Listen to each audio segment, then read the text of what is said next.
Why corporate America is abandoning remote work. AT&T, Amazon, and Dell. Federal workers, employees at the Washington Post. They are being ordered back to the office 5 days a week. In the years following the pandemic, remote work became the new normal, but that's changing now. I think a lot of organizations threw a lot of trust that they had built up with their employees out the window when they shifted very quickly away from all of the rhetoric around "this is our new normal." In 2022, fully remote jobs were about 1 in 5 job postings on LinkedIn. Today, that's down to about 1 in 12. About 60% of the applications on LinkedIn are going to remote and hybrid roles, even though they're only about 20% of overall job postings. This shift has left many employees feeling uncertain about the future of remote work. Nearly half of hybrid and remote employees said they'd be unlikely to stay at their job if they were called back to their offices full-time. And if employees do choose to stay, some rebel against the mandates by only making brief appearances in the office, otherwise known as coffee badging. However, some workers are welcoming the switch. When Amazon announced fully in office, I was excited to get in there, in person, with all my teammates. So what's causing the push for employees to return to office, and what does the future of work look like? Many employees feel a sense of community and collaboration when they are physically present in the office. There are several reasons why companies might do a return to office mandate. One, they have real estate and they want to make use of it. Another reason is that companies may think that workers are possibly more productive in the office. Productivity translates to profits. Shifting labor market dynamics is another one. While by broad measures the job market is doing pretty well with unemployment low and still adding jobs, we do see that the momentum has shifted back to employers. Basic economics. When supply is up, there are fewer reasons for employers to offer incentives like flexible work. Additionally, in-person collaboration can foster innovation and stronger team dynamics. There are also certain types of leaders who are more likely to make these demands. We found return-to-office mandates are more likely in firms with male and powerful CEOs. They are used to working in the office for 5 days a week, and they feel that they are losing control over their employees who are working from home. And another big reason is stock market pressure. Return to office mandates are more likely after a firm's stock price crashed, and a very easy explanation for the poor performance by the managers is actually employees are being lazy at home. Leaders often feel compelled to act decisively to appease shareholders and boost stock prices. The most common industries with return-to-office mandates are finance, insurance, and real estate at 32%, followed by manufacturing at 30%. Return-to-office mandates are also viewed by some as backchannel layoffs. A June 2024 Bamboo HR survey found that 25% of VP and C-suite executives and 18% of HR professionals admitted to hoping that their return-to-office mandates would lead to voluntary turnover. Amazon CEO Andy Jassy denied in an all-hands meeting that the company's 5-day in-office mandate had anything to do with this. Amazon's organizational goals focus on fostering collaboration and innovation. These organizations may think that their goal is to remove X%. That's not going to fix whatever is going on in their organization. Amazon aims to create a deliberate and strategic work environment so that if they have to come into an office every day, they're not spending the entire day in video calls with people in other offices or working from home. The big question everyone is asking is whether 5 days in the office actually improves productivity and firm performance.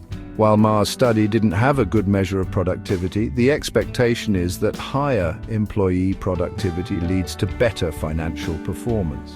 The study found no significant change in the latter, but we do find significant evidence that return-to-office mandates hurt employee job satisfaction.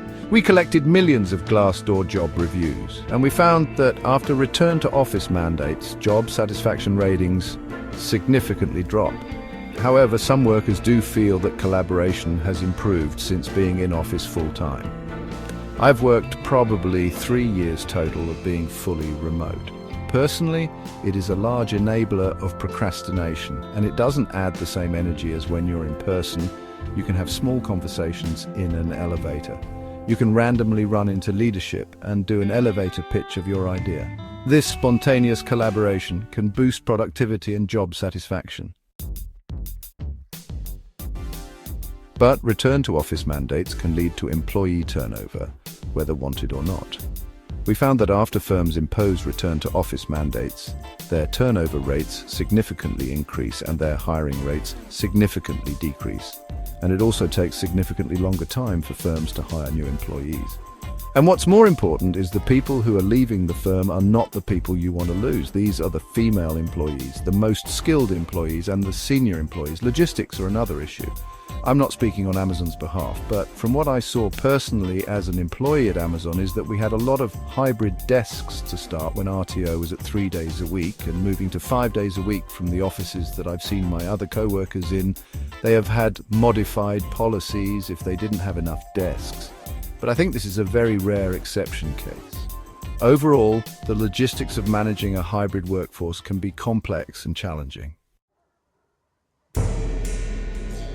One of the major arguments for RTO mandates are the small businesses that need to be busy in order to thrive. Food trucks, laundry services, cafes.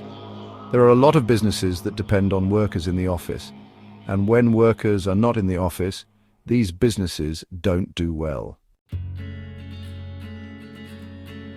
In the coming years, more firms will likely call employees back to the office.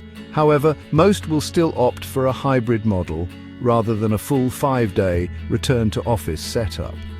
Ma believes smaller firms won't follow larger ones on returning to the office because they can't afford to lose talent. While big firms might afford losing some talent short-term, smaller firms provide flexibility to attract talent from bigger competitors.